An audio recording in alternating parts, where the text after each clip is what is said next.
Maqaa Abbaa, kan Ilmaa, kan Hafuura Qulqulluu, Waaqayyo tokkotti ni amannaa. Ameen. Maqaa Abbaa, kan Ilmaa, kan Hafuura Qulqulluu, Waaqayyo tokkotti ni amannaa. Ameen.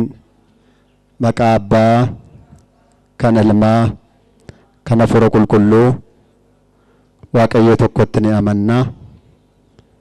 Ameen. Kabajamoo Abbaa keenya, Abbaa Shinoodaa Urgaayaa, barataa kolleejjii Qulqulluu Sillaasee waggaa 3ffaa, akkasumas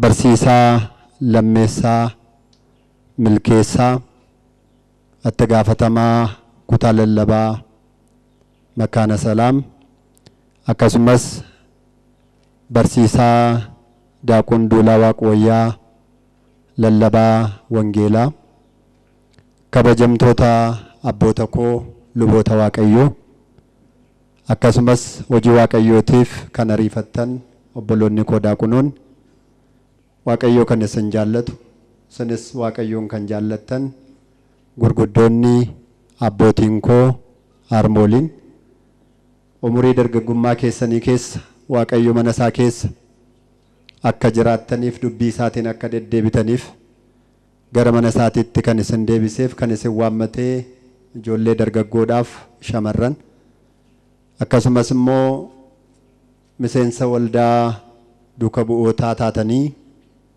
kabaja ayyaana bu'uureffamuu waggaa 5ffaa waldaa kanaa kabajachuuf iddoo kanatti kan walitti qabamtan, galata afaan keessanitti Waaqayyoo guddaa kan gammaduu, qulqullina laphees kan qabdanii, afaan ijoollee mucoolii irratti galatan qopheeffadhe jedhee gooftaan raajotaan kan dhugaasiniif ba'e ijoolleen daa'imman, walumaa gala saboonni Waaqayyoo, maatiin Waaqayyoo, hundumti keessan nagaa Waaqayyoo akkam ooltanii, attam yoona kana geessanii, attam jirtu.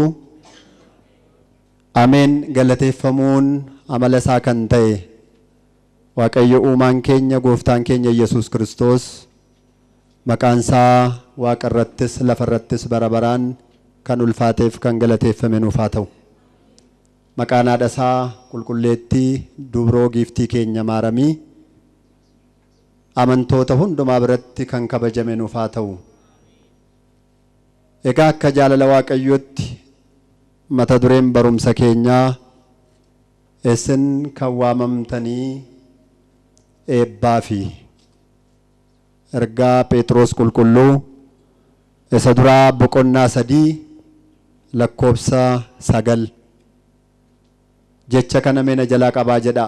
Isin jedhame kan waamamtanii eebbaa fi mata dureen barumsa keenyaa akka jaalala Waaqayyootti yeroo kana sagalee Waaqayyoo kan ittiin ilaallu mata duree kanaatiin ta'a. Anaaf dubbannaa, isiniif immoo qalbii ittiin qabattan Waaqayyo gooftaan keenya hunda keenyaaf nuuf haa laatu. Mata duree barumsa keenyaa kana kan dubbate abbaa keenya qulqullaa'aa Phexros yeroo ta'u, abbaan keenya qulqullaa'aa Phexrosis immoo sagalee kana kan inni dubbate kiristiyaanota jaarraa jalqabaa ka'aniif ture. Sagaleen kunis immoo sababanni dubbatameef iccitii mataa isaatii qaba. Innis karaan Waaqayyoodhaa karaa walqixxaataa, karaa sololaa'aadhaa fi karaa mucucaataa otoo hin taane karaa gidiraadhaaf qorumsi hedduun keessatti argamu waan ta'eef kiristiyaanota jaarraa jalqabaa keessa ka'an qorumsi hedduun akka isaan qunnamaa ture wangeelli qulqulluun nutti hima. Hojii amantiitti gaafa jabaannu, hojii amantiidhaa hojiidhaan gaafa agarsiifnu eebba Waaqayyoo harka keenya keessa galfachuu dandeenya. Isaayyaas boqonnaa 1 lakkoobsa 19 irratti maal jedha Waaqayyo? እሺ ብትሉ ለኔም ብትታዘዙ የምድርን በረከት ትበላላችሁ።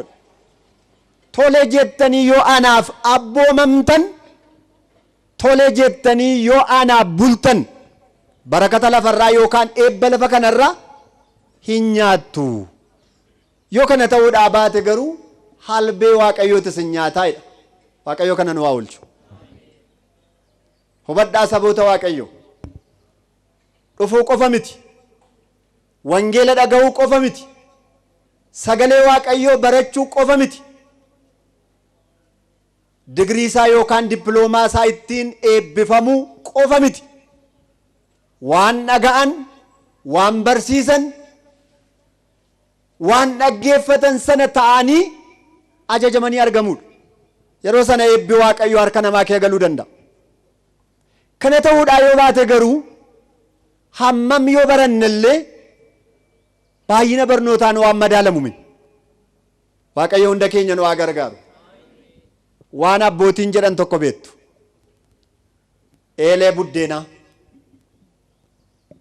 ቡዴና አርሞቲን ዋን ባየ ዱበቹ ደንዴሱ የሮ አብደረካኒ አከኒ ኦኤ ማሊን በሩ አተምት በሩ ብሻን ትፈጫሰኒ እሽ ጀደ የሮስ የሮ ከና ማልጉድ ብዴን ረትነቁ ሆኤ ረታናን ቶሌ ጀቤ ረታናን ቡዴነን ባሳ ዮካን ከና አላገሩ ሂኖይኔ ቶሌን ጀነ ታናን የሮ ቡዴን ትነቀን የሮ ባሱ ዳፍ ጀደኒ ማልታይቹ ቡዴን ቀበታ አርሞቲን ነገርጋሩ ደንዴሱ ጋፈኒ ቡዴን ቀበቱ ስኒሞ ማልፍረቱ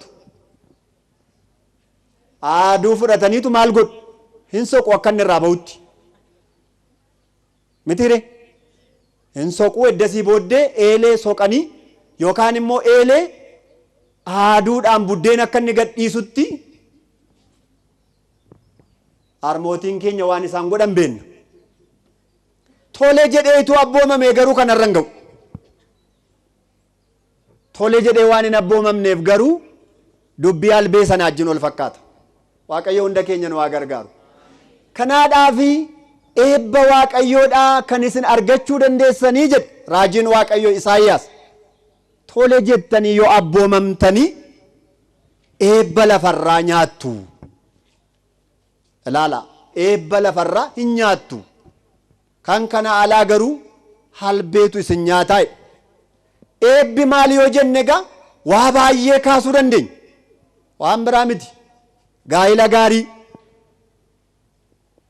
kan gaayila godhate maatii gaarii akka inni godhatu gaayila isaatti gammadee akka inni jiraatu namni waaqayyoof abboomamu gaayila gaarii qaba barakata mana isaa keessaa qaba jaalala haadha warraasaa jaalala haadha warraa isheetii abbaa warraa isheetii qabdi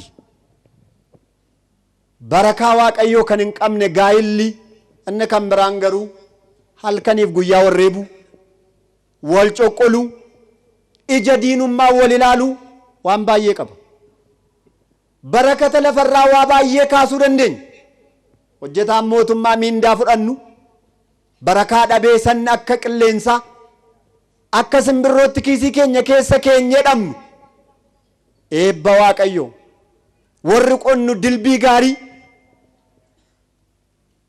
warri hojjennu bu'aa gaarii kan daldallu waa baay'ee barakaa waaqayyo argachuu dandeenya kan kana alaa garuu albee jedhe albeen immoo dhukkuba golfaa hojjetanii barakaa dhabuu hongee beela wanti garagaraa caqasuu dandeenya waaqayyo garuu hunda keenya nu gargaaru kanaadhaafi tole jettanii yoo waaqayyoof ajajamtanii eebba waaqarraadhaa hin nyaattu kana ta'uu yoo baate garuu maal jedha tinbiita Haagee yookaan raajii Haagee tokko ja'arratti baay'ee qottanii xinnoo galfattanii hin nyaattan hin quufne hin noddanii dheebuun baane